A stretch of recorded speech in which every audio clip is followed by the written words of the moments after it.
রাতের শেষ ট্রেন ধীরে ধীরে স্টেশন ছেড়ে যাচ্ছে।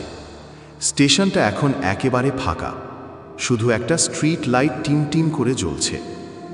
আপনি কি কখনো রাত 1:45-এর শেষ ট্রেনে উঠেছেন? না? তাহলে আপনি ভাগ্যবান, কারণ সেই শেষ ট্রেন সবার জন্য নয়।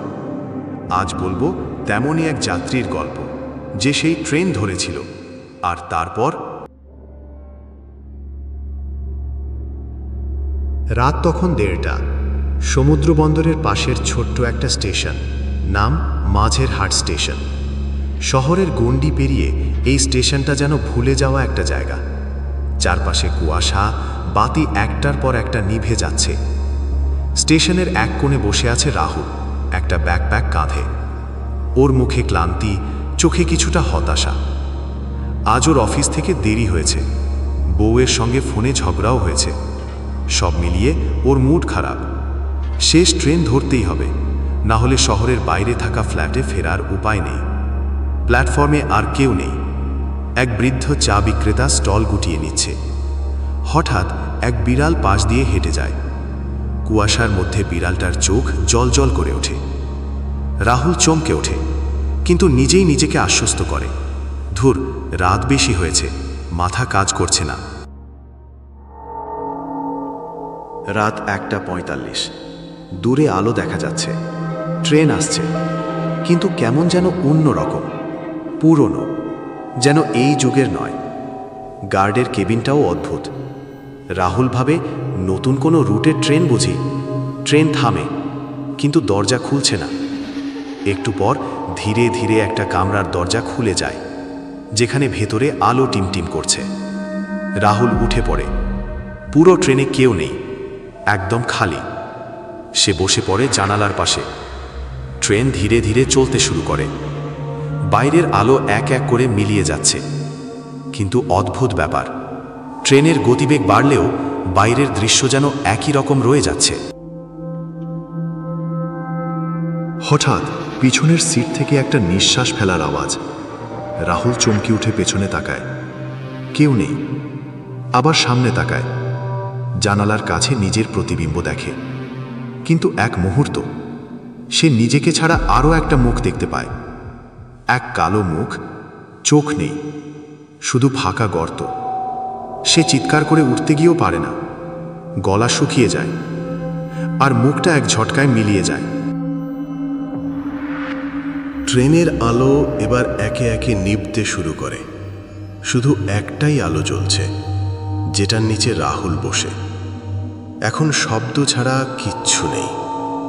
ট্রেনের আওয়াজ নেই, চাকাও চলছে না, শুধু যেন সময় স্থির হয়ে গেছে। হঠাৎ পাশের কামরার দরজা খুলে যায়। রাহুল দাঁড়িয়ে পড়ে। ভিতরে তাকিয়ে দেখে সাদা শাড়ি পরা কিছু মানুষ বসে আছে, কিন্তু ওরা একেবারেই নিশ্চল। চোখ খোলা, কিন্তু দৃষ্টি নেই, যেন পুতুলের মতো। এক নারী ধীরে ধীরে মাথা ঘুরিয়ে রাহুলের দিকে তাকায়। মুখে কোনো অভিব্যক্তি নেই, চোখ কোটরের মধ্যে ঢুকে গেছে, মুখ দিয়ে ধোঁয়া বের হচ্ছে। সে বলে, আমরা সবাই ভুল করেছিলাম, শেষ ট্রেনে ওঠা উচিত হয়নি। রাহুল পেছনে হাঁটতে শুরু করে। কামরার দরজা বন্ধ হয়ে যায়। ট্রেন আবার চলতে শুরু করে, কিন্তু জানালার বাইরে কেবল অন্ধকার। এক মুহূর্তে মনে হয় ট্রেন এখন আর এই জগতের নয়। হঠাৎ ট্রেন থেমে যায়। রাহুল কামরার দরজার দিকে ছুটে যায়। দরজা খুলে যায়। সে লাফিয়ে নামে। আবার মাঝেরহাট স্টেশন, কিন্তু কিছু তো ঠিক নেই। ঘড়িতে রাত 1:45। প্ল্যাটফর্মে আবার সেই বৃদ্ধ চা বিক্রেতা, কিন্তু সে অদ্ভুতভাবে স্থির, একেবারে ছবির মতো। এক বিড়াল পাশ দিয়ে যায়, কিন্তু এবার তার মুখ রক্তে লেপটানো। রাহুল চিৎকার করে উঠে দেখে সে আবার ট্রেনের ভেতরে, ঘামছে, কাঁপছে। সামনে দাঁড়িয়ে আছে সেই সাদা শাড়ির মহিলা, মুখ একেবারে চোখের কাছে। মহিলা ফিসফিস করে বলে, এবার নামার সময় হয়েছে। কিন্তু তুমি কোথায় নামবে সেটা ঠিক করবে না তুমি। পরদিন সকালে একটা খবর ছাপা হয় ছোট কাগজে। মাঝেরহাট স্টেশনের ট্র্যাকে অজ্ঞাত পরিচয় যুবকের মৃতদেহ উদ্ধার। কেউ চিনতে পারেনি তাকে, কেউ জানত না সে কোথা থেকে এসেছিল। আর স্টেশনের এক কোণায় মাঝে মাঝে রাত 1:45 একটা ট্রেন থামে। কেউ নামে না, কেউ ওঠে না, শুধু জানালায় দেখা যায় এক যুবক চোখ বড় বড় করে তাকিয়ে আছে। শেষ ট্রেন সবার জন্য নয়।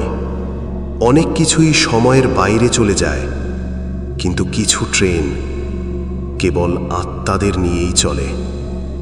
আপনি কখনো মাঝেরহাটের পাশে থাকলে রাত 1:45 পর প্ল্যাটফর্মে যাবেন না। হয়তো কেউ আপনাকে ডাকবে, কিন্তু মনে রাখবেন, ডাক শোনার মানেই যাত্রা শুরু, আর ফেরার কোনো পথ নেই।